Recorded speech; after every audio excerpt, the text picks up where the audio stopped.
हाँ जी दोस्तों, कैसे हो तो है ना? सबसे पहले सबने राम-राम सा, है ना? मेरा नाम है उमा धाकड़, ठीक है? और अपन पढ़ने वाले हैं, अपन मतलब मैं और आप मिलकर पढ़ने वाले हैं राजस्थान की कला और संस्कृति, ठीक है? क्या राजस्थान की कला और संस्कृति के बारे में। सबसे पहली बात ये है ना? कि आप राजस्थान के कोई से भी एग्ज़ाम कॉम्पिटिटिव एग्ज़ाम की तैयारी कर रहे हो, 4th ग्रेड से लगाकर, है ना? 4th ग्रेड से लगाकर आरएएस तक, है ना? चाहे पटवार हो, चाहे वीडियो हो, चाहे L1 हो, चाहे L2 हो, है ना? चाहे 4th ग्रेड हो, है ना? एसआई एग्ज़ाम हो, सारे एग्ज़ाम चाहे आरपीएससी करवाती हो, चाहे अधीनस्थ बोर्ड करवाता हो, है ना? इससे इस एग्ज़ाम में राजस्थान की आर्ट एंड कल्चर से, राजस्थान की कला और संस्कृति से कौन-कौन से टॉपिक आ रहे हैं, है ना? वो सारे अपन कवर करेंगे, एक ही प्लेटफ़ॉर्म पर, है ना? सारे कोई से भी एग्ज़ाम के लिए आप यहाँ से पढ़ सकते हो, है ना? राजस्थान की कला और संस्कृति। सबसे पहली बात ये थी और दूसरी बात ये है कि राजस्थान की कला और संस्कृति होती क्या है ना? सही बात ये है कि राजस्थान की कला और संस्कृति, है ना? बाकी सारे जो भी विषय हैं, उनमें आपको नए-नए फैक्ट्स जो है ना, देखने को मिलते हैं, कोई नई चीज़ सुनने को मिलती है, तो आपको लगता है बहुत यार ये तो टफ है। राजस्थान की कला और संस्कृति सबसे सरल विषय हैं। क्यों? क्योंकि आप जब बचपन से अभी तक बड़े हुए हैं, तो आस-पास है ना, अपनी चीज़ों में चीज़ें देखते हुए हो, यही सुनते हुए आए हो, है ना? कौन से त्योहार हो रहे हैं ना, किस देवता-देवी की पूजा हो रही है ना? शादी में क्या-क्या रस्में हो रही है, कौन-सी जातियाँ, जनजातियाँ आपके आस-पास हैं, कौन से महोत्सव मनाते हैं, मेले कौन से लगते हैं, है ना? किस लिए लगते हैं, क्या विशेषताएँ हैं उनकी, है ना? कौन-कौन से चित्र बने हुए हैं, ये सारी चीज़ें कला और संस्कृति के अंदर कराती हैं, ठीक है? तो वो अपन कवर करेंगे तो आप पहले से ही ऑलरेडी जानते हो कला और संस्कृति के बारे में, ठीक है? मैं सिर्फ़ आपको यूँ करूँगी, आपका जो ज्ञान है ना, वो आपका जो ध्यान है, वो उस तरफ आकर्षित करूँगी, ठीक है? कि कौन-कौन से टॉपिक हैं और इनमें डिटेल से थोड़ा अपन पढ़ेंगे कि क्या विशेषताएँ हैं उनकी। तो राजस्थान की कला और संस्कृति, ठीक है? पेन चेंज कर लेती हूँ मैं। सबसे पहली बात वही कि अपन लेवल 0 से शुरू करके 100 तक, है ना? कोई सा भी एग्ज़ाम हो, ठीक है? कल जैसे आकाश सर ने बताया था कि पॉलिटी के लिए सारे क्वेश्चन भी करवाएँगे, है ना? और उन्होंने पढ़ाया भी आपको। तो अपना जो सीखने का जो तरीका है वो ये रहेगा कि पहले तो अपन टॉपिक पढ़ेंगे, है ना? एक टॉपिक हो गया, फिर एक टॉपिक के भी कई-कई सब टॉपिक हैं, है ना? तो जैसे-जैसे एक-एक टॉपिक होता जाता है, वैसे वैसे अपन क्या 10-10 क्वेश्चन करेंगे उसके।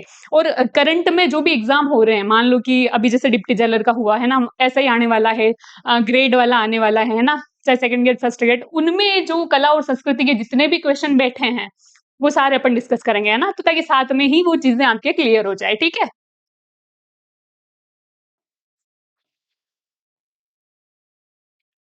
तो मैं आपको टॉपिक बताने जा रही हूँ कि कौन-कौन से टॉपिक राजस्थान की कला और संस्कृति में अपन कवर करने वाले हैं, ठीक है?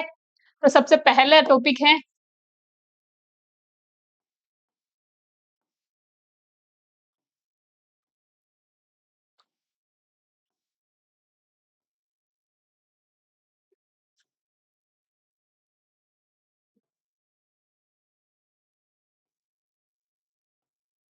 त्योहार,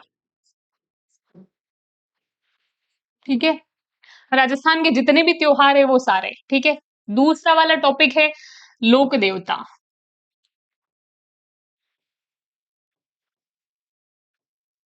मैं पूरा-पूरा नहीं लिख रही हूँ कि राजस्थान के त्योहार, राजस्थान के लोक देवता, है ना? राजस्थान यहाँ पर कॉमन है, ये आपको समझना है।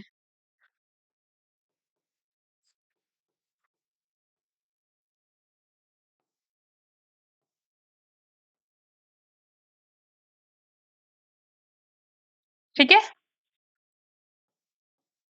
लोक देवता पढ़ेंगे, इसके बाद राजस्थान की लोक देवियाँ पढ़ेंगे अपन। पहले आज तो क्या सिलेबस के बारे में डिस्कस कर रहे हैं कि कौन-कौन से टॉपिक अपन कवर करने वाले हैं, है ना? और क्या-क्या पढ़ेंगे उनके बारे में। तो पहले मैं टॉपिक बता रही हूँ और बाद में ये डिस्कस करूँगी आपसे, है ना? कि इस टॉपिक में अपन क्या पढ़ने वाले हैं, क्या सीखने वाले हैं। उसके बाद है ना आगे की क्लास में अपन टॉपिक स्टार्ट करेंगे। तो त्योहार हो गए, राजस्थान के लोक देवता हो गए, राजस्थान की लोक देवियाँ हो गई, ठीक है? राजस्थान के मंदिर हो गए, संत संप्रदाय हो गए, है ना?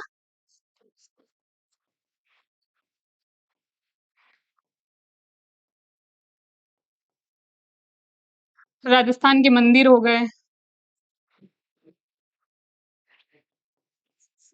राजस्थान के लोकगीत हो गए, ठीक है? राजस्थान के लोक नृत्य हो गए, लोक नृत्य।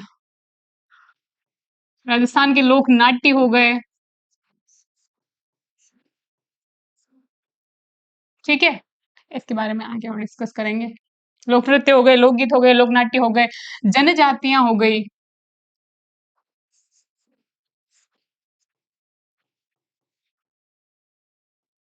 ठीक है? इसमें इसके बाद राजस्थान के वही मंदिर शिल्प हो गए, है ना? मंदिर शिल्प में ये होगा कि मंदिर, मस्जिद, है ना, गुरुद्वारे सारे अपन चीज कवर करेंगे यहाँ पे, ठीक है?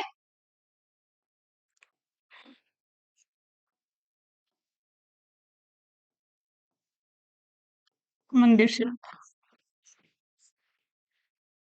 जनजातियां हो गई, इसके बाद राजस्थान की चित्रकला,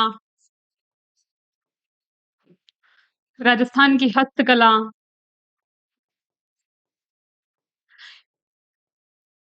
इसके बाद है राजस्थान की लोक कलाएं,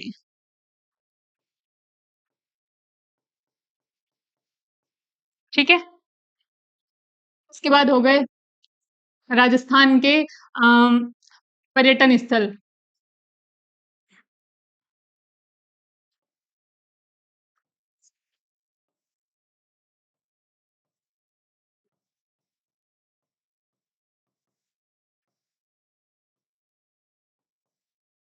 प्रमुख व्यक्तित्व राजस्थान के,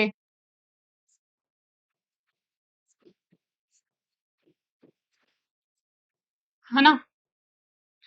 फिर आभूषण या पहनावा, है ना? फिर उसके बाद है राजस्थान की परंपराएं, रीति रिवाज,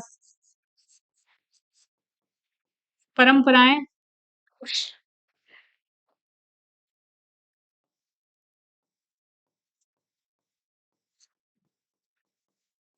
परंपराएं या रीति रिवाज, ठीक है? रीति रिवाज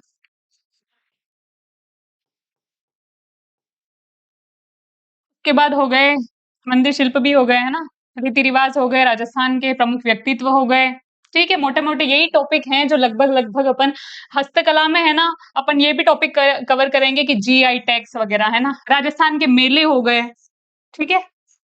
राजस्थान के किले हो गए, स्मारक, किले और स्मारक, इसमें सारी चीजें पढ़ेंगे कि छतरियां कहाँ बनी बनी कहाँ कहाँ बनी हुई है ना, किसको समर्पित है, सारी चीजें किसकी याद में बनाई गई हैं, सारी चीजें। तो लगभग जो ये मोटे मोटे टॉपिक है, ये सारी चीजें अपन कवर करेंगे। दोबारा देख लीजिए आप, राजस्थान के त्योहार, राजस्थान के लोक देवता, राजस्थान की लोक देवियां, राजस्थान के संत संप्रदाय, है ना, राजस्थान के मंदिर शिल्प, राजस्थान के लोकगीत, राजस्थान के लोक नृत्य, राजस्थान के लोक नाट्य, राजस्थान की जनजातियां, है ना, और उसके बाद है चित्रकला, राजस्थान की हस्तकला, राजस्थान की कौन सी लोक कलाएं हैं, है ना, और पर्यटन स्थल कौन कौन से हैं, ठीक है? उसके बाद राजस्थान के प्रमुख व्यक्तित्व कौन कौन से हैं, उसके बाद आभूषण, है ना, महिलाओं और पुरुषों के, फिर उसके बाद परंपराएं, रीति रिवाज, राजस्थान के मेले, है ना, और राजस्थान के किले और स्मारक। ये लगभग मोटे मोटे वो टॉपिक है जो अपन कवर करने वाले हैं। इनमें ये चीजें हैं कि मैं बता देती हूँ आपको कि क्या क्या चीजें पढ़ेंगे, क्या क्या। सबसे पहले है राजस्थान के त्योहार, ठीक है? दूसरा पेज लेती हूँ। राजस्थान के त्योहार में ये चीजें पढ़ने वाले हैं अपन।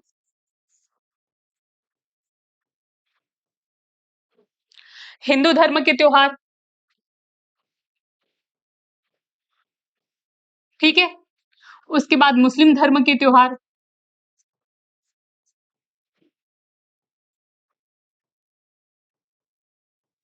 जैन धर्म के त्योहार, सिख धर्म के त्योहार,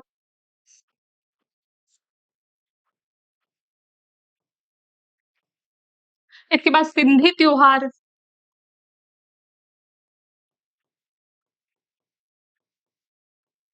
और इसके बाद है ईसाई त्योहार। क्योंकि राजस्थान वह राज्य है जहां पर विभिन्न धर्मों के लोग निवास करते हैं, ठीक है? केवल हिंदू धर्म ही नहीं है, उतनी ही मात्रा में वैसे हिंदू मेजोरिटी में है, लेकिन हिंदू मुस्लिम सिख ईसाई है ना, हिंदू मुस्लिम सिख ईसाई हम सब है भाई भाई, ठीक है। तो ये चारों जो धर्म है इनके अपन पढ़ेंगे त्योहार, है ना। इसके बाद सिख धर्म और फिर ईसाई त्योहार, ये सारी चीजों के बारे में अपन जानेंगे। और साथ में एक और चीज मैं आपको क्लियर करती हूँ कि यहाँ पर अपन ये पहले पढ़ेंगे कि जैसे ईसाइयों का जो कैलेंडर है वो है ग्रेगोरियन कैलेंडर, ठीक है। ग्रेगी ग्रेगोरियन कैलेंडर, ठीक है। उसके बाद मुस्लिमों का अलग कैलेंडर है, वो है हिजरी कैलेंडर।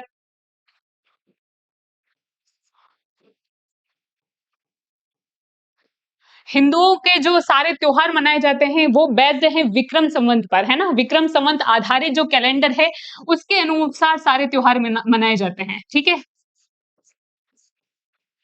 तो अपन जो मोटा मोटा है इन कैलेंडर में एक तो संतुलन स्थापित करेंगे, ठीक है, कि कब कौन सा, अगर अंग्रेजी महीना चल रहा है तो कब हिंदी कौन सा हिंदू त्योहारों के अनुसार कौन सा महीना चल रहा होगा, है ना।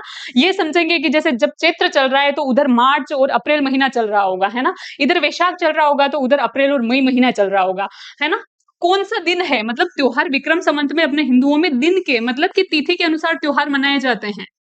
तो अपन क्या करेंगे कि जो अंग्रेजी महीनों के अनुसार जो कैलेंडर है तो उनकी तो डेट और ये तिथि, ये इसका भी अपन मोटा मोटा अंदाजा लगाएंगे कि अभी कौन सा, तो उससे क्या अपने को राजस्थान के त्योहार जो है वो याद रखने में सरलता होगी, ज्यादा टफ नहीं होगा। रटना है आपको, ये कटु सत्य है ना। क्योंकि कोई सा भी एग्जाम ऐसे ही नहीं पास होने वाला, लेकिन समझ के रटना है ना।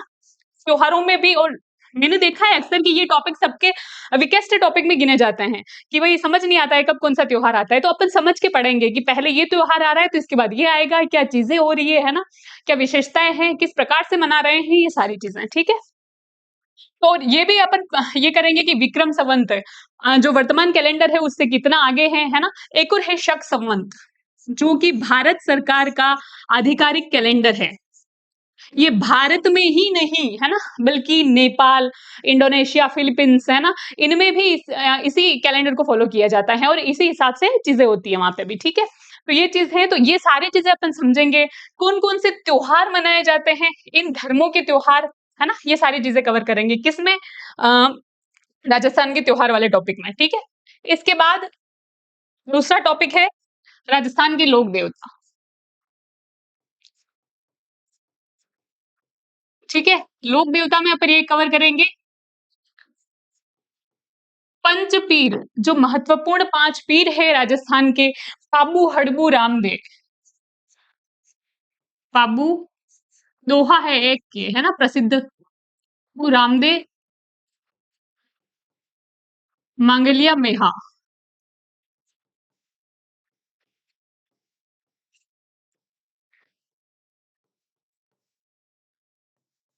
पांचों पीर पधार जो,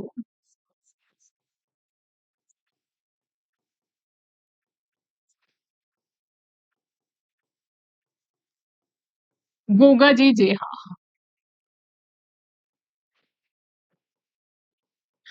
राजस्थान के लोक देवता में पांच पीर है जो मुख्य रूप से पाबू जी, है ना, पाबू हड़बू रामदेव, पाबू जी हड़बू जी रामदेव, मंगलिया मेहा, है ना, चौथे, और पांचवे कौन है, गोगा जी, ठीक है। पांचों पीर पधार जो, गोगा जी जेहा। तो पांच पीर जो हैं ये अपन मुख्य रूप से पढ़ेंगे, और इसके अलावा क्षेत्रीय आधारित, है ना, कई सारे लोक देवता हैं, ठीक है। तो वो अपन पढ़ेंगे। लोक देवताओं के व्यक्तित्व की क्या क्या विशेषताएं हैं वो अपन पढ़ेंगे। की ये सामान्य कोई सा भी एग्जाम हो उसमें नहीं पूछी जाती, लेकिन आरएस मेंस में पूछी जाती है, जो रिटन एग्जाम होता है ना, तो उसके अकॉर्डिंग सारी चीजें कवर करेंगे। तो व्यक्तित्व की जो विशेषताएं हैं वो अपन कवर करेंगे। कोई से भी, जैसे मान लो पाबू जी ले लिया अपन ने, कोई से लोक देवता ले लिया, तो उनका जन्म जन्म कब हुआ था, उनकी मृत्यु कब हुई थी, है ना, उनके माता का क्या नाम है, उनके पिता का क्या नाम है, उनकी पत्नी का क्या नाम है यदि शादी हुई है तो, है ना, और कौन से लोक देवता ने आधे ही फेरे लिए हैं, है ना, और किन्होंने जस्ट फेरों के बाद ही, मतलब है ना, शहीद हो गए थे, है ना, वीर गति को प्राप्त हो गए थे युद्ध लड़ते हुए, सारी चीजें कवर करेंगे, ठीक है। कहाँ पर उनका जो मुख्य स्थान था वो रहा, है ना, मुख्य मेला कहाँ लगता है, अगर उनके कोई शिष्याएं रही है तो शिष्या का नाम क्या है, ठीक है। शिष्य शिष्याएं, ठीक है, शिष्य या फिर शिष्याएं।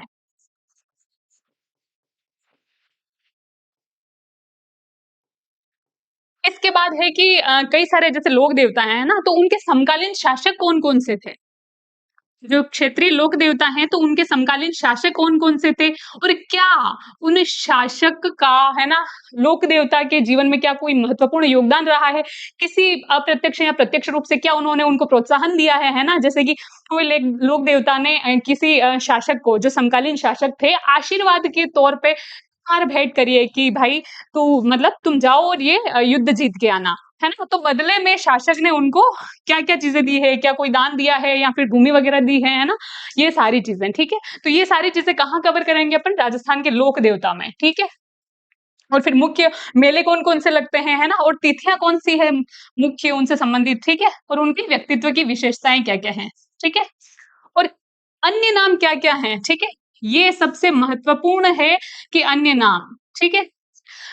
अलग-अलग लोग देवता को उनके व्यक्तित्व के आधार पर अलग-अलग नाम दिया गया है। किसी को कृष्ण का अवतार बताया गया है, तो किसी को शेषावतार बताया गया है, किसी को लक्ष्मण का अवतार बताया गया है, तो किसी को कृष्ण का अवतार बताया गया है ना? और या फिर किसी लोक देवता की माँ ने कुछ उनको अलग नाम दिया है और जनता ने कुछ और नाम दिया है। लोक देवताओं ने विभिन्न नियम भी दिए हैं अलग-अलग, ठीक है? कि आप ये नियम फॉलो करो, है ना? लोक देवता सबसे पहले तो ये बात है कि अपन क्यों मानते हैं लोक देवता को, है ना? जितने भी लोक देवता लगभग रहे हैं ना, वो कहीं न कहीं राज परिवार से संबंध रखते हैं।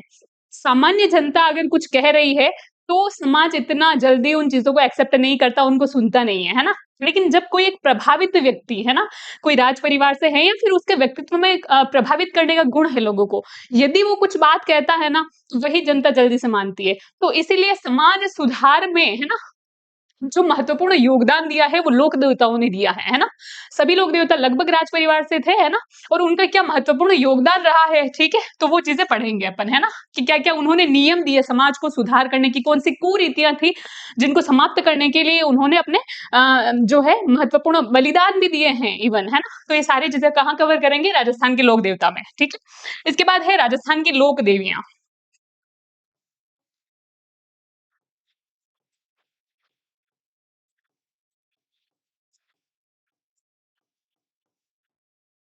राजस्थान की लोक देवियों में भी वही मोटे-मोटे टॉपिक की उनका पहले तो सबसे पहली चीज़ ये है कि व्यक्तित्व की विशेषताएँ, ठीक है? व्यक्तित्व की विशेषताएँ। जन्म कहाँ हुआ, है ना? पालन-पोषण कहाँ हुआ? उनके माता-पिता का क्या नाम था? शादी हुई कि नहीं? अगर हुई तो पति का क्या नाम था? है ना? यदि बच्चे हैं तो वो भी अपन जनरल नॉलेज के लिए। उनके जो शिष्य-शिष्याएँ हुए हैं, उनका क्या नाम था? क्या किसी लोक देवी ने किसी किले की नींव रखी है क्या, है ना? किले से कोई संबंध है क्या उनका? वो पढ़ेंगे। समकालीन शासक कौन-कौन से थे? ये चीज़ें कवर करेंगे अपन, है ना? क्या कौन से लोक देवता या फिर लोक देवतियाँ कवि भी थे क्या, है ना? ये साथ में उन्होंने कोई साहित्य वगैरह रचा है क्या? तो ये चीज़ भी अपन पढ़ेंगे वहाँ पर, ठीक है? इसके बाद उनके भी मुख्य स्थल कौन-कौन से हैं? यदि उन्होंने कोई साहित्य लिखा है तो कौन-सा कौन-सी रचना लिखी है, उनकी रचना के नाम। लगभग-लगभग ये सारी चीज़ें कहाँ राजस्थान की लोक देवियों में अपन कवर करेंगे। क्षेत्रीय आधार पर कई लोक देवियाँ मानी जाती हैं और सबसे इम्पोर्टेंट बात ये कि लोक देवियों में अपन ये पढ़ेंगे कि आराध्य लोक देवी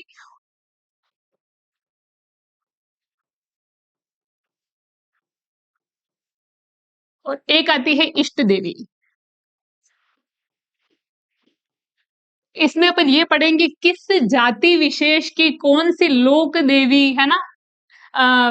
कौन-सी जाति विशेष में कौन-सी लोक देवी को माना जाता है ना, उनकी पूजा की जाती है और किस जाति के उनके पुजारी रहे हुए हैं, है ना? ये सारी चीज़ें अपन यहाँ करेंगे और यहाँ पर आपको ये चीज़ देखने को मिलेगी, कोई भी जाति विशेष ले लो आप, तो वहाँ पर उनके इष्ट देवी अलग है और लोक देवी अलग है, ठीक है? इष्ट देवी और लोक देवी में ये फ़र्क है, आराध्य देवी और इष्ट देवी, है ना?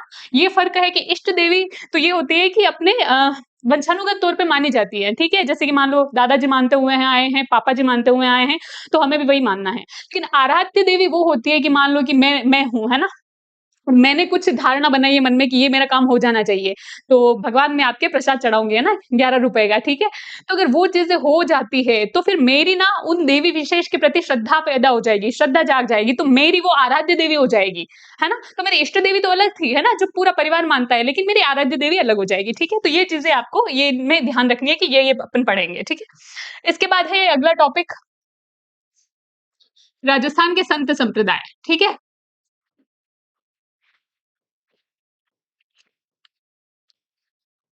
संत संप्रदाय में यहाँ पर एक मेन चीज आपको ध्यान रखनी है कि भक्ति है ना दो प्रकार की होती है, एक है सगुण भक्ति, एक है निर्गुण भक्ति। सगुण भक्ति वो जिसमें मूर्ति विशेष को है ना आकार दिया जाता है और उनकी पूजा की जाती है। निर्गुण भक्ति में है ना ईश्वर को निराकार माना जाता है।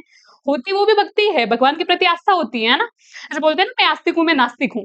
नास्तिक का मतलब ये नहीं होता है कि भगवान को ही नहीं मानता, वो मानता है लेकिन किसी मूर्ति विशेष को नहीं मानता, ठीक है। तो यहाँ पर अपन दो पढ़ेंगे, है ना? संत पढ़ेंगे राजस्थान के, लेकिन 2 भक्तियों में विभाजित करके, ठीक है? कौन-कौन से जो संत हैं उन्होंने कौन-सी भक्ति का मार्ग अपनाया, ठीक है? तो एक तो है सगुण भक्ति,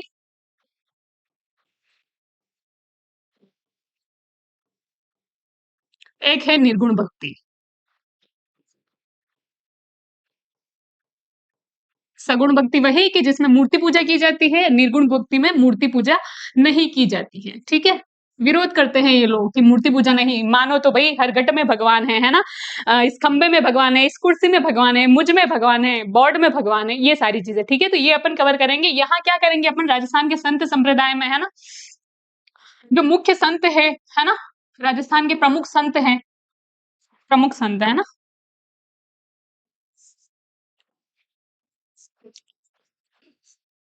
ठीक है? वो है तो उनका जन्म कहाँ हुआ? इनका जन्म स्थल और लोक देवताओं के जन्म स्थल ये आपको रटने ही हैं क्योंकि जन्म और मृत्यु या उपदेश स्थल पूछ लिए जाते हैं, इनके समाधि स्थल पूछ लिए जाते हैं, ठीक है? तो यहाँ पर तो ये आपको रटने ही पड़ेंगे और मैं रटवा दूँगी आपको, है ना? रटवा दूँगी मज़े-मज़े में, पता भी नहीं चलेगा, ठीक है? तो इनके जन्म कहाँ हुए हैं, ठीक है? क्या इन्होंने समाधि ली थी अंत में? और समाधि नहीं ली तो क्या इनको जो मोक्ष प्राप्ति है या फिर मृत्यु कब हुई थी, ठीक है? इसके बाद क्या उनका विवाह हुआ है? तो है ना पत्नी का नाम, ठीक है? माता-पिता का नाम, पुत्र है तो उनके नाम, इसके अलावा शिष्य और शिष्याएँ, ठीक है? ध्यान रखना यहाँ पर शिष्य भी पढ़ेंगे अपन जो महत्वपूर्ण शिष्य हैं, है ना? और शिष्याओं से रिलेटेड तो बहुत क्वेश्चन पूछे जाते हैं ना? 1-2 ही संत संप्रदाय हैं जिनकी कोई जो शिष्याएँ भी हुई है ना? जो लड़की शिष्य, ठीक है? तो इसलिए ये पूछे जाते हैं तो ये बहुत इम्पोर्टेंट है, ठीक है? शिष्यों में पढ़ेंगे कि जो मुख्य शिष्य कौन से थे वो और फिर अन्य शिष्य, ठीक है? और मुख्य शिष्यों की क्या उन्होंने कोई सा आगे संप्रदाय नई शाखा बिठाई है ना? नई शाखा चलाई है, नई शाखा के प्रवर्तक हैं या फिर उन्होंने कौन-कौन से नियम दिए, उनका मुख्य स्थल जो है ना वो कौन-कौन सा रहा? संत संप्रदाय ने संतों ने कहाँ पर उपदेश दिए, ठीक है? उपदेश स्थल कौन-कौन से हैं? उपदेश तो दिए हैं जगह पे, लेकिन क्या उपदेश दिए हैं, है ना? उनकी सीख क्या-क्या हैं? मतलब शिक्षाएँ क्या-क्या हैं? सीख या शिक्षाएँ, है ना? या फिर नियम, शिक्षाएँ या फिर नियम, कौन-कौन से नियम दिए हैं? क्या किसी संत ने कोई नया संप्रदाय चलाया है ना? कौन से संप्रदाय चलाया है इन्होंने? संप्रदाय के प्रवर्तक हैं ये सारी चीज़ें यहाँ पर अपन पढ़ेंगे, ठीक है? अगर समाधि ली है तो समाधि स्थल इनके उपदेश स्थल को क्या कहा जाता है, ठीक है? ये भी है कि जहाँ पर ये उपदेश दे रहे हैं, खाड़ी हो चाहे या कोई कुटिया हो, तो उन स्थल को उपदेशों को क्या कहा गया? पहली बार जो उपदेश दिए गए उन्हें क्या कहा गया, है ना? ये सारी चीज़ें अपन पढ़ेंगे, ठीक है? तो राजस्थान के संत संप्रदाय हो गए, इसके बाद है राजस्थान के मंदिर शिल्प।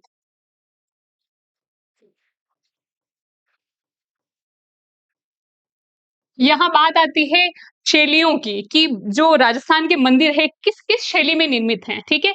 यहाँ पर थोड़ी अपन भारत के बारे में भी चर्चा करेंगे कि भारत के मंदिर और राजस्थान के मंदिर कोई-कोई सी कॉमन शैलियाँ हैं जिनमें में निर्मित है। मुख्य रूप से आपको ध्यान रखना है एक तो नागर शैली, उत्तर भारत के है ना लगभग सारे मंदिर और राजस्थान भी कहाँ उत्तर-पश्चिम भारत में आता है ना? ठीक है। तो नागर शैली में निर्मित जो मंदिर है वो उत्तर भारत में बने हुए हैं, तो राजस्थान में भी अपन पढ़ेंगे। एक है द्रविड़ शैली। दक्षिण भारत के सभी मंदिर है ना द्रविड़ शैली में बने हुए हैं। लेकिन राजस्थान तो दक्षिण में है ही नहीं, है ना? उत्तर-पश्चिम में है ना? तो वो चीज़ है। तो लेकिन कोई-कोई से मंदिर है जो द्रविड़ शैली में भी निर्मित है, तो उनको अपवाद स्वरूप या फिर विशेष तथ्य के तौर पे अपन पढ़ेंगे, ठीक है। इसके बाद एक और शैली है भूमिज शैली, ठीक है। कौन कौन से मंदिर है जो इन शैलियों में निर्मित है, इन शैलियों की विशेषताएं क्या है, जैसे कौन से मंदिर है, कौन से है ना उनके स्तंभ गोल हैं, किसी के खंबे है ना जो स्तंभ है ज्यादा अलंकृत किए गए हैं, है ना, और किसी की जो छत है ना ढाल नुमा है, किसके दरवाजे गोल है। ये सारी चीजें शैलियों की विशेषताओं में आते हैं, ये तो द्रविड़ शैली और भूमिज शैली, ठीक है। ये सारी चीजें पढ़ेंगे कि कौन सा मंदिर किस शैली में निर्मित है, कौन सा मंदिर सबसे पहले है ना, प्राचीन कौन सा मंदिर है, किस शैली का सबसे पहला मंदिर है ना, उसकी विशेषताएं क्या क्या है और कहाँ पर बना हुआ है, और यदि किसी शैली का राजस्थान में एकमात्र मंदिर है तो वो कहाँ पर है, वो भी चीजें अपन कवर करेंगे, ठीक है। ये चीज हो गई। दूसरी चीज कि मंदिर का निर्माण किसने करवाया, है ना। किसने मतलब कि अगर किसी मान लो कि व्यापारी ने करवाया हो, किसी शासक ने करवाया हो, किसी संत ने करवाया हो, तो ये सारी चीजें यहाँ पर आएगी। निर्माण किसने करवाया, यदि वो मंदिर जीर्ण शीर्ण हो गया तो दोबारा जीर्णोद्धार किसने करवाया उस मंदिर का, है ना। जीर्णोद्धार मतलब मरम्मत किसने करवाई, ठीक है। जब ये मंदिर मान लो कि मैं बात ले रही हूँ नागर शैली की, नागर शैली के मंदिर जब बनना प्रारंभ हुए, है ना, तब विकास काल जो था, विकास काल ही बोलेंगे ना, जब मंदिर शुरू होने लगे, धीरे धीरे बनने लगे, तो शासक कौन था या फिर किसके समकालीन था ये विकास काल, जब उन इस शैली के मंदिरों का निर्माण हुआ, तो अपन मंदिर जो शिल्प है उनका विकास काल पढ़ेंगे, है ना। इसके बाद स्वर्ण काल पढ़ेंगे कि किसके समकालीन था, कौन सा शासक था जब ये इन मंदिरों की स्वर्ण काल बोलते हैं। एक तो होता है विकास काल, जिसमें है ना प्रगति पर है कार्य, है ना, लिखा होता है ना कार्य प्रगति पर है, कृपया धीरे चले, ठीक है। तो कार्य प्रगति पर है। एक आता है स्वर्ण काल, मतलब कि लगभग लगभग कार्य संपन्न हो चुका है, मतलब इस शैली के लगभग लगभग सारे मंदिर बन चुके थे, उसके बाद एक या दो ही मंदिर और बने या फिर 3 से 4 मंदिर, ठीक है। तो ये आता है स्वर्ण काल में। तो ये सारी चीजें अपन पढ़ेंगे, कौन से मंदिर की क्या विशेषता है, स्वर्ण काल कौन सा है ना, निर्माण किसने करवाया, सबसे बड़ी बात कि कौन सा मंदिर किस भगवान को समर्पित है, ठीक है, कौन से भगवान को समर्पित है। और भगवान में भी ये है कि अलग अलग विशेषताएं हैं, जैसे कि आप बालाजी ले लीजिए, है ना, एक तो है मेहंदीपुर बालाजी, है ना, सुजानगढ़ चूरू में, एक है सालासर बालाजी कहाँ पर, सॉरी, मेहंदीपुर बालाजी दौसा में और सालासर बालाजी चूरू में, है ना। तो यहाँ पर विशेषता ये है कि दोनों बालाजी ही है, लेकिन कौन से, क्वेश्चन पूछेगी आरपीएससी आपसे कि कौन से ऐसे बालाजी है जिनके दाढ़ी और मूछ है ना। तो याद करने का तरीका उसके साथ ही अपन सीखेंगे, सालासर बालाजी, साला दाढ़ी मूछों वाला, ठीक है। तो ये चीजें हैं, तो सालासर बालाजी के क्या है, दाढ़ी मूछे हैं। तो ये सारी चीजें अपन मतलब मजे मजे में कवर करेंगे, ठीक है। तो ये हो गए मंदिर शिल्प। इसके बाद है राजस्थान की जनजातियां।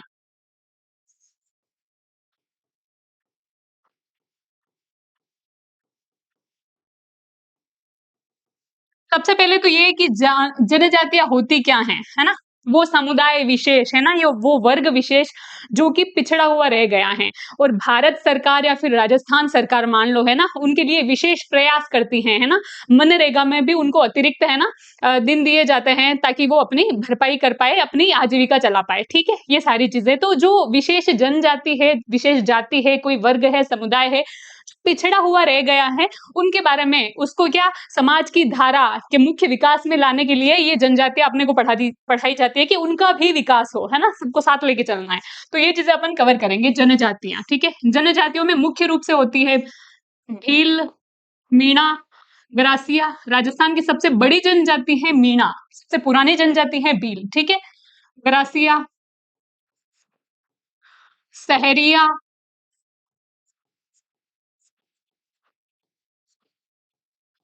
सांसी जनजाति, नामौर जनजाति,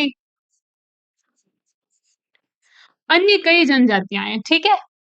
इन जनजातियों के बारे में एक तो पढ़ेंगे, इनकी जनजातियों की विशेषता क्या है, कौन से क्षेत्र विशेष में ये जनजातियां है ना बहुमत रूप से है ना, बाहुल्य रूप से है, जैसे कि कहाँ पर इनका प्रतिशत ज्यादा है, तो कहाँ इनकी जनसंख्या ज्यादा है, ठीक है, और कौन सी जनजाति किस क्षेत्र में है, ठीक है। ये सारी चीजें और विशेष प्रयास इनके लिए क्या कर रही है सरकार, ये अपन पढ़ेंगे।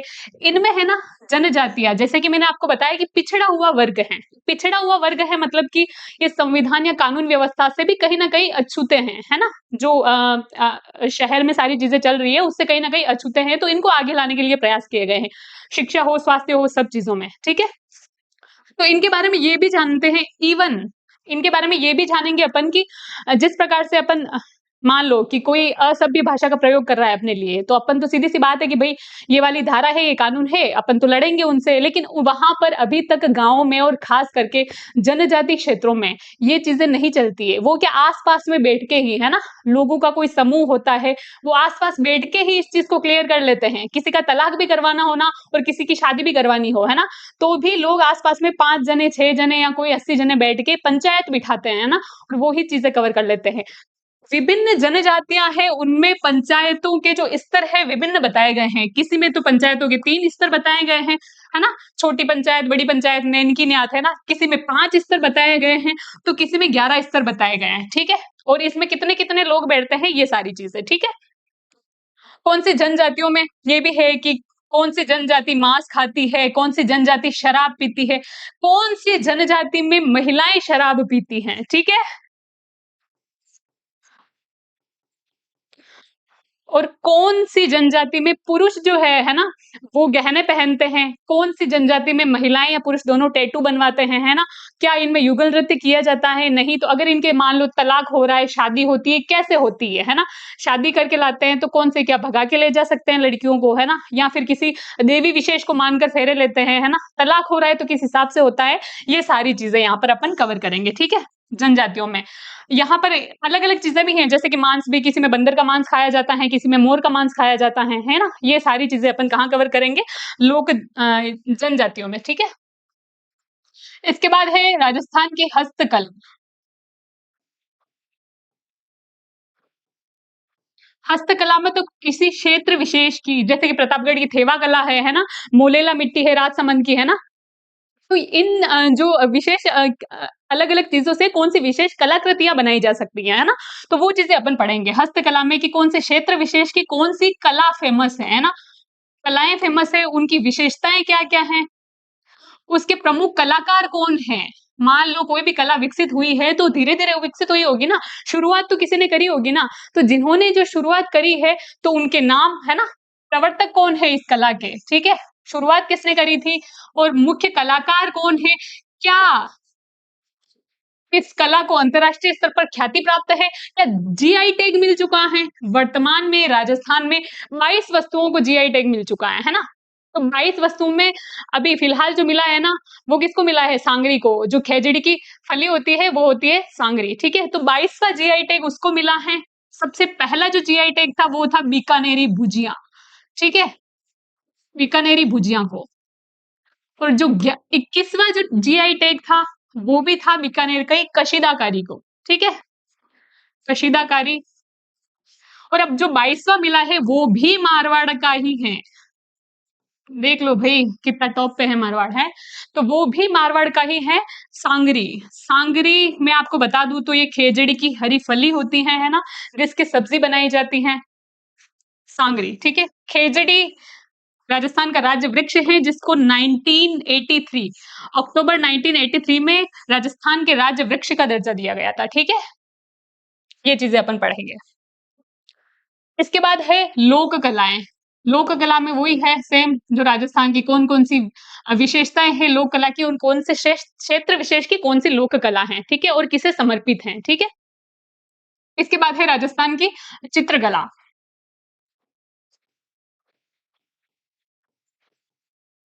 चित्रकला में ये है कि कौन-सी सबसे पहले तो राजस्थान में जो चित्र की शैलियाँ हैं ना, वो 4 प्रकार से हैं, ठीक है? एक तो मेवाड़, मारवाड़, हाड़ौती और ढूंढाड़ी, ठीक है?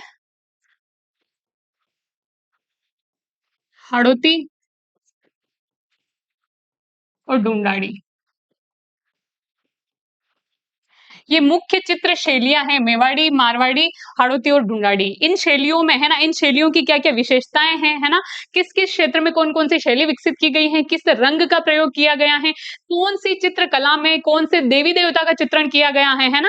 और किसी को कुछ कोई उपनाम है ना, टारगेट करके बोलते हैं कि इसका चित्र बनाया गया है, वो बनाया गया है, कौन से रंग का प्रयोग किया गया है ना? किसी में बुझे हुए रंगों का प्रयोग किया गया है। कौन से शासक ने कौन सी चित्रकला को प्रोत्साहन दिया था, है ना? ये सारी चीजें अपन कहाँ कवर करेंगे? राजस्थान की चित्रकला टॉपिक में। इसमें अपन पढ़ेंगे राजस्थान के कौन-कौन से प्राचीन चित्र हैं या फिर कौन-कौन से महत्वपूर्ण चित्र हैं, ठीक है? ये सारी चीजें कवर करेंगे। किसने बनाए ये चित्र मतलब कि राजस्थान के प्रमुख चित्रकार, ठीक है? राजस्थान के इवन साथ में ये भी पढ़ेंगे कि आधुनिक चित्रकार कौन-कौन से हैं। एक तो प्राचीनतम रूप से ये चीजें चली आ रही है कि प्राचीन चित्रकार कौन-कौन से थे। जैसे-जैसे ये चीजें डेवलप हुई है ना, प्राचीन चित्र कौन से थे, धीरे-धीरे चित्रकला का कोई स्वर्ण काल आया, वो कब आया, क्या विकास किया गया उनमें, मूल रूप से ये जो चित्रकला है ये कहाँ की है। बहुत सारी चित्रकलाएँ ऐसी हैं जो राजस्थान की हैं, है ना? यहीं पर लोगों ने इसको बनाया है, बहुत सारी हैं जो भारत से आई है लेकिन वो कालांतर में राजस्थान में आ गई। लेकिन बहुत सारी चित्रकलाएँ जो है ना? उनकी विशेषताएँ जो है मतलब वहाँ से एडॉप्ट करी गई है। विदेशों की भी है, जैसे अफ़गानिस्तान वगैरह की, है ना? काबुल, यहाँ की भी। तो राजस्थान ने एडॉप्ट कर ली धीरे-धीरे क्योंकि वहाँ से ये चित्रकार आए थे धीरे-धीरे और वो विशेषताएँ इसमें घुल-मिल गई, ठीक है? तो ये सारी चीज़ें अपन कवर करेंगे कहाँ पर? राजस्थान की चित्रकला में ये टॉपिक है ना? आधुनिक चित्रकार।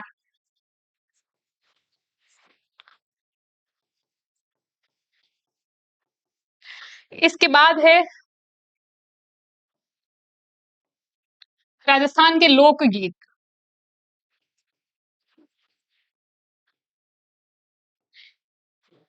वैसे नॉर्मल अगर कोई सामान्य रूप से कोई एग्जाम है तो उसमें फैक्ट पूछे जाते हैं कि ये अवसर है, ये चीज़ हो रही है, तब ये कौन-सा गीत गाया जाता है या फिर गीत का नाम दे देंगे कि ये गीत है तो ये किस अवसर पर गाया जाता है बताइए, ठीक है? मतलब उसकी विशेषता पूछ रहे हैं, ठीक है? लेकिन अपन मैंने क्या बताया आपको कि आरएस के हिसाब से भी पढ़ेंगे अपन कि रिटन एग्जाम, तो उसमें अपन पहले तो इसकी विशेषताएँ कवर करेंगे, है ना? थोड़ा डिटेल से पढ़ेंगे, है ना? कब गाया जाता है, क्यों गाया जाता है ये, किसकी याद में गाया जाता है ना?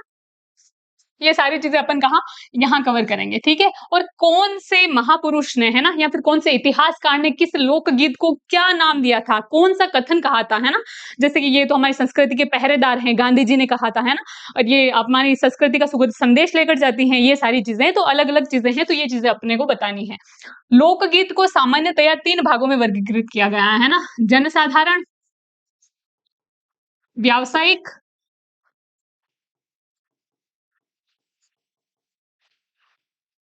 और एक है क्षेत्रीय लोकगीत। जनसाधारण के लोकगीतों में अपन पढ़ेंगे कि जैसे कि संस्कार है ना जैसे विभिन्न हिंदू धर्म में कोई अगर बच्चा पैदा होता है मान लो कोई व्यक्ति है उसके 16 संस्कार बताए गए हैं मनुष्य जब पैदा होता है और जब इसकी मृत्यु होती है तब तक मनुष्य के 16 संस्कार बताए गए हैं है ना जन्म से लेके है ना जैसे गर्भदान संस्कार है ना पुंसवन संस्कार सिमंतुनयन संस्कार जात कर्म संस्कार नामकरण संस्कार निष्क्रमण संस्कार अन्नप्राशन संस्कार है ना गरुला संस्कार, कर्णभेद संस्कार, विद्यारंभ संस्कार, 11वां होता है यज्ञोपवीत या उपनयन संस्कार, 12वां होता है वेदारंभ संस्कार, 13वां होता है केशांत संस्कार और 14वां होता है दीक्षांत संस्कार, 15वां होता है विवाह संस्कार और 16वां है अंत्येष्टि संस्कार। ठीक है, तो यहाँ तक कि बंदा मृत्यु को नहीं प्राप्त कर गया, वहां तक कौन कौन से संस्कारों से गुजरता है, कौन कौन से संस्कार पर विशेष गीत गाए जाते हैं, क्या विशेषताएं हैं उनकी, ये सारी चीजें अपन पढ़ेंगे। ठीक है, संस्कार के अलावा ऋतु है ना, संस्कार के अलावा ऋतु जैसे कि अभी चौमासा चल रहा है राजस्थान में है ना, सब जगह है ना, तो वर्षा ऋतु है तो चौमासा, गर्मी है तो उनाड़ो है ना, और ज्यादा सर्दी है तो हियाड़ो है ना, तो इन विशेष अलग अलग ऋतुओं में अलग अलग गीत गाए जाते हैं, वो चीजें अपन पढ़ेंगे। फिर अलग अलग धार्मिक लोकगीत हैं जैसे कि तेजा जी को समर्पित करते हुए तेजा टेर गाई जाती है जो कि बिना वाद्य यंत्र के गाई जाती है ना, लावणी गाई जाती है केला देवी के वहां पर है ना, तो ये और चीजा गाए जाते हैं ना, जो लोक देवियों के लंबे गीत होते हैं, चारण जाति के लोग गाते हैं इनको है ना, तो ये सारी चीजें अपन क्या है ना किनकी संस्तुति की जाती है, या फिर विविध लोकगीत। ठीक है, जैसे कि पणिहारी है ना, कि पानी लेने जा रही है तब कौन सा गीत गाएगी, ये सारी चीजें अपन यहाँ करेंगे, पणिहारी इंडोडी वगैरह। ठीक है, इसके बाद है व्यावसायिक लोकगीत, कौन से जाति ने या फिर कौन से वर्ग ने है ना पहले तो ये टैलेंट के तौर पे शुरू किया गया था है ना, लोकगीत जो था मान लो किसी को सिंगिंग करना आता है तो उसने शुरू कर दिया। ठीक है, तो इसके अनुसार लेकिन कालांतर में क्या हुआ, जो जाति विशेष थी ना उसने इन गीतों को अपने व्यवसाय के तौर पे अपना लिया है ना, उसी से वो आजीविका कमाते थे और उसी से काम चलाते थे। कौन सी जनजातियां हैं जो व्यावसायिक लोकगीत गाती है ना, व्यावसायिक हैं और वो लोकगीत गाती हैं, जैसे कि लंगा, मांगणियार, डोली, ढाडी, मिरासी, कालबेलिया, भाट, कामड़ जनजाति है, कामड़ जनजाति, भाट जनजाति, ये सारे। इसके बाद एक क्षेत्रीय आधार पर अपन बात करने से पहले मैं आपको थोड़ा सा राजस्थान जियोग्राफी की तरफ ले जाना चाहूंगी, है ना। जो राजस्थान को जो परिस्थितियों के आधार पर, है ना, भौगोलिक परिस्थितियों के आधार पर 4 भागों में विभाजित किया गया है।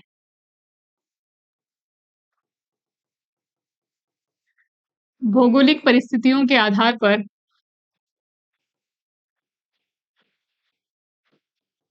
4 भागों में विभाजित किया गया है, ठीक है। एक तो है पर्वतीय, एक है पठारी, एक है मरुस्थलीय, एक है मैदानी। तो क्षेत्रीय जो लोकगीत हैं उनमें आपको क्या करना है, ये पठारी को माइनस करना है, ठीक है। बाकी तो पर्वतीय लोकगीत आएंगे, मरुस्थलीय लोकगीत आएंगे, मैदानी लोकगीत आएंगे। पर्वतीय क्षेत्रों में जो लोकगीत गाए गए हैं ना, वो उनमें लगभग जनजातियां ही है सारी की सारी, ठीक है, क्योंकि जनजातियां कहीं ना कहीं पर्वतीय क्षेत्रों में निवास करती हैं, ठीक है, लगभग, है ना। उसके बाद मरुस्थलीय लोकगीत जो मारवाड़ से संबंध रखते हैं ना, और विशेष रूप से इन गीतों में वीर रस की प्रधानता है, ठीक है। वीर रस मतलब कि युद्ध उद्ध लड़े गए, ऐसा नहीं है कि श्रृंगार रस की प्रधानता नहीं है, मतलब कि कोई प्रेम कहानियां नहीं है। हमारे राजस्थान की प्रेम कहानियां भी अगर प्रसिद्ध है ना, तो वो है पश्चिमी राजस्थान की, है ना, ढोला मारू, है ना, मूमल महेंद्र, है ना, सारी चीजें, ठीक है। तो इन चीजों के अपन ये भी पढ़ेंगे कि ढोला मारू में क्या प्रेम कहानी है ना, किस तरीके से दोनों अलग होते हैं, विरह का वर्णन है, किस प्रकार से दोनों का मिलन होता है ना, वो सारी चीजें। वैसे ढोला मारू राजस्थान का एक देशी मदिरा ब्रांड भी है, तो वो नहीं है, मैं ढोला मारू गीत की बात कर रही हूँ, ठीक है। मरुस्थलीय, उसके बाद मैदानी, मैदानी लोकगीत, ये सभी लगभग लोग मिलकर गाते हैं, ठीक है। लोकगीतों में ये सारी चीजें पढ़ देंगे। और हाँ, वाद्य यंत्र तो इसमें कोई खास प्रयोग नहीं किया जाता है, तो ये सारी चीजें अपन पढ़ेंगे, ठीक है। कौन सा लोकगीत युगल रूप में गाया जाता है, कौन सा केवल महिलाएं गाती है, और कौन सा केवल ये पानी देना।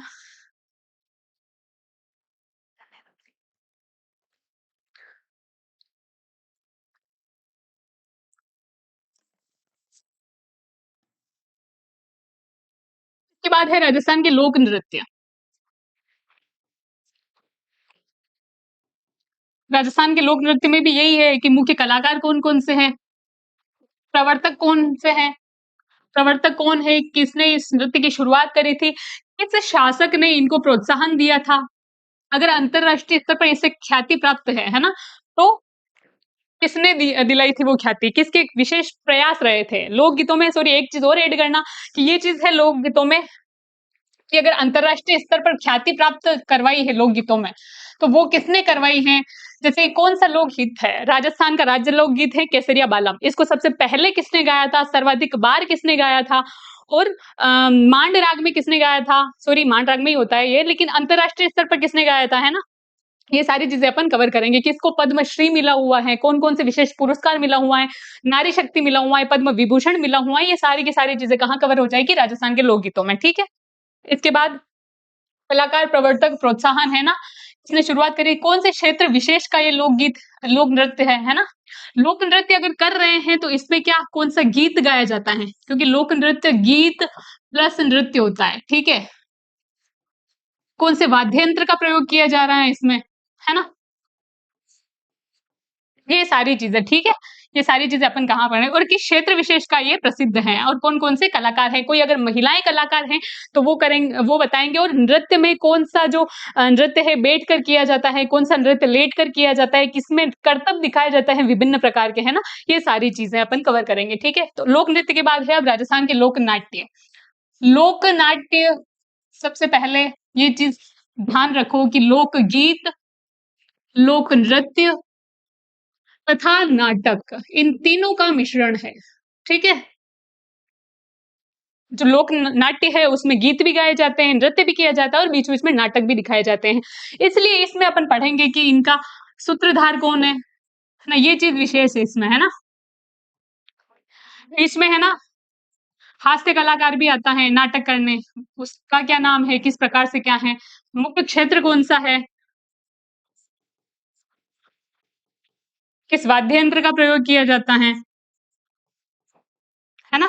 सारी चीज़ें इसमें कवर करेंगे अपन, ठीक है? लोक नृत्य के बाद अब राजस्थान की हस्तकलाएँ हो गई, लोक कलाएँ हो गई, प्रमुख व्यक्तित्व, है ना? राजस्थान के प्रमुख व्यक्तित्व।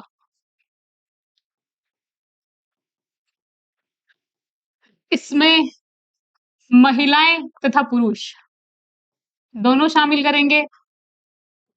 कौन-कौन से वीर पुरुष हैं, कौन-कौन सी वीरांगनाएँ हैं जिन्होंने जो क्रांतिकारी रहे हैं, जिन्होंने समाज सुधार के लिए काम किया है, जिन्होंने अपना बलिदान दिया है ना? शिक्षा के लिए या स्वास्थ्य के लिए उन्होंने महत्वपूर्ण अपना योगदान दिया है ना? ये सारी चीज़ें कौन-कौन से महिलाएँ हैं या कौन-कौन से पुरुष हैं जिन्होंने साहित्य में अपना योगदान दिया है ना? ये सारी चीज़ें समाज को सुधार करके किस ओर लेके गए हैं और कौन-कौन से समाज में जो व्याप्त कुरीतियाँ थी, है ना? उनको समाप्त करने में उनका महत्वपूर्ण योगदान है। सुधार समाज में ऐसे ही नहीं होते, इनको भी ज़िल्लत सहनी पड़ी होगी सब कुछ, लेकिन इसीलिए इनको याद किया जाता है कि किस प्रकार से इन्होंने है ना, खुद दुःख देख के कि भई समाज को तो सुरक्षित करना है, अपने को सुधार करना है, ऐसे नहीं रह सकते। तो ये चीज़ें सारी इसमें कवर करेंगे, ठीक है? कौन-कौन से इतिहासकार रहे हैं मुख्य, है ना? राजस्थान से संबंधित, ठीक है? इसके बाद है पर्यटन स्थल, है ना? कौन से पर्यटन स्थल की क्या-क्या विशेषताएँ हैं कि क्षेत्र विशेष में वो पर्यटन स्थल है ना? कि वहाँ पर अगर मान लो कि कोई विदेशी लोग घूमने के लिए आ रहे हैं ना टूरिस्ट, तो वहाँ पर आय का कितना क्या बैठता है ना? सबसे बड़ा आय का स्रोत कौन-सा है? किस हिसाब से क्या चीज़ें होती है? ये सारी चीज़ें अपन यहाँ पर कवर करेंगे, ठीक है? पर्यटन स्थल के बाद है राजस्थान के मेले। मेलों में मुख्यतः 2 देखेंगे, जनसाधारण के मेले और पशु मेले, ठीक है? और दूसरे हैं पशु मेले। जनसाधारण के मेले में तो यही कि विभिन्न जाति विशेष के मेले आ जाएँगे, क्षेत्र विशेष के मेले आ जाएँगे, आय के आधार पर मेले आ जाएँगे कि कौन-सा सबसे बड़ा मेला है, कौन से धर्म का कौन-सा बड़ा मेला है और 2 मिश्रित धर्मों का भी सबसे बड़ा मेला कौन-सा है, कौन-सा मेला लक्खी मेला है, कहाँ पर सब सर्वाधिक जो जनसंख्या है वो आती है ना? कि बीच में जहाँ पर कोई एक्सीडेंट हुए, मान लो भगदड़-वगदड़ मच गई, ये भी अपन पढ़ेंगे। कौन-सी तिथि को मेला लगता है, ये सबसे इम्पोर्टेंट है ना? कौन-सी तिथि को मेला लगता है और ये तिथि को मेला एक ही जगह लगता है, 2-4 जगह लगता है? ये भी सारी चीज़ें अपन कवर करेंगे यहाँ पर, ठीक है? पशु मेलों में ये पढ़ेंगे कि घोड़े, गधे, है ना? गाय, भैंस, बैल, भेड़, बकरी कुछ भी ले लो, है ना? इनसे संबंधित है, ठीक है? कहाँ-कहाँ इनके जो विशेष रूप से मेले लगते हैं, वो कहाँ-कहाँ लगते हैं, है ना? जैसे कि परबतसर मेला लगता है ना, नागौर में, जो कि नागौरी बैल के लिए प्रसिद्ध है। नागौरी बैल की विशेषता क्या है कि उसका जो सर होता है, वो घोड़े के जैसे चौड़ा होता है आकार का, है ना? और राजस्थान का सबसे बड़ा मेला भी है परबतसर नागौर, है ना? तो ये चीज़ें कि कौन-सा आय के स्रोत पर कहाँ से ज़्यादा आय जनरेट होती है ना? और गधे सर्वाधिक किस मेले में आते हैं, है ना? भैंस सर्वाधिक किस मेले में आती है ना? ये सारी चीज़ें अपन कवर करेंगे, ठीक है? मेले हो गए। इसके बाद है प्रमुख व्यक्तित्व भी हो गए, फिर अब है राजस्थान वाद्य यंत्र, ठीक है? और इधर है आभूषण। आभूषण में करेंगे कि महिलाओं, पुरुषों के और बच्चों के आभूषण, ठीक है? कि महिलाएँ अगर कमर में पहन रही है ना? कान में पहन रही है, दाँतों में पहन रही है, नाक में पहन रही है, हाथों में पहन रही है, तो उस विभिन्न जो आभूषण है, उसका क्या नाम है और वो कहाँ पहना जाता है? पुरुष के आभूषण, ठीक है? और फिर है बच्चों के आभूषण। ये सारी चीज़ें अपन कवर करेंगे, ठीक है? वाद्य यंत्र में राजस्थान के जो वाद्य यंत्र है इनको 4 भागों में विभाजित किया गया है। तत्वाद्य यंत्र, ठीक है? घन वाद्य यंत्र, सुषिर वाद्य यंत्र और एक है अवनद वाद्य यंत्र, ठीक है?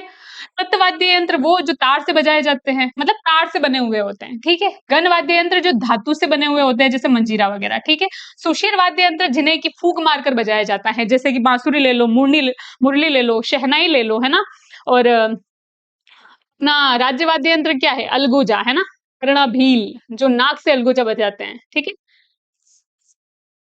सॉरी कर्णाभील प्रसिद्ध नड़ वादक हैं, पंडित रामनारायण चौधरी जो कि प्रसिद्ध अलगोजा वादक हैं और नाक से फूँक मार का जो अलगोजा बजाते हैं, तो ये चीज़ आपको यहीं पर ध्यान रखनी है, ठीक है?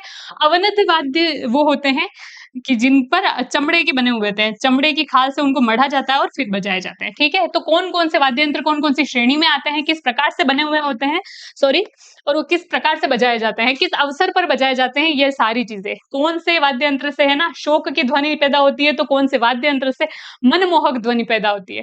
ये सारी चीज़ें कौन से शुभ अवसर पर बजाए जाते हैं, सारी चीज़ें अपन कवर करेंगे, ठीक है? वाद्य यंत्र के अलावा आभूषण हो गए, अब लगभग-लगभग सारे टॉपिक वैसे कवर हो ही गए हैं। कौन-कौन से टॉपिक बचे हैं देख लेते हैं एक बार, है ना?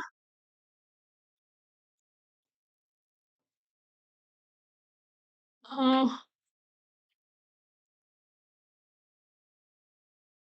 पर्यटन स्थल, परंपराएँ और रीति-रिवाज़ ये रहा है ना टॉपिक? ठीक है, तो इसके बारे में और डिस्कस कर लेते हैं अपन।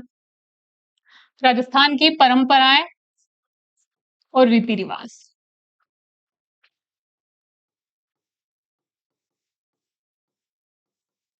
ठीक है?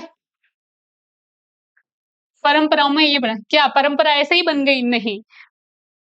धीरे-धीरे समाज में है ना, जो चीज़ें सुविधा अनुसार होती हैं, है ना? उन्हें धीरे-धीरे लोगों ने अंगीकृत किया, स्वीकार किया और वो चीज़ आगे भी लोग अभी यही तक फ़ॉलो करते हुए आए हैं, तो वो है परंपरा, है ना? कौन-कौन सी परंपरा है राजस्थान की, कौन-कौन से रीति-रिवाज़ हैं? मान लो कोई शादी हो रही है, कब तब कौन से रीति-रिवाज़ किए जाते हैं? मान लो कभी कोई शोक का अवसर है ना? किसी की मृत्यु हो गई हो, तब कौन-सा किसी ने समाधि ली हो, तब कौन-सा रीति-रिवाज़ मनाया जाता है, कब और वो कैसे मनाया जाता है, तो उनकी विशेषताएँ। और साथ में अपन ये भी देखेंगे, है ना, कि जो राजस्थान के समाज में जो व्याप्त है कुरीतियाँ, वो कौन-कौन सी हैं और किस प्रकार से इन्हें दूर किया जा सकता है? अपन ही तो करेंगे भई राजस्थान राजस्थान के भारत के युवा है अपन, अपन ही तो करेंगे दूर। तो किस प्रकार से इनको दूर किया जा सकता है और किस प्रकार से नज़र में बिठाना है कि हाँ, ये भई कुरीति है और किसको अपन रीति-रिवाज़ों में रखेंगे। तो इतने सारे टॉपिक थे वो अपन ने कवर किए हैं, है ना? तो ये था पार्ट राजस्थान का, है ना? आर्ट और कल्चर का। तो ये सारे टॉपिक अपन नेक्स्ट क्लास में साथ में पढ़ने वाले हैं। सबसे टॉपिक रहेगा राजस्थान के त्योहार, है ना? कोई से भी एग्ज़ाम हो आप पढ़ सकते हैं, अपन साथ में मिलके बैठेंगे, पढ़ेंगे। आज के लिए इतना ही, बस धन्यवाद।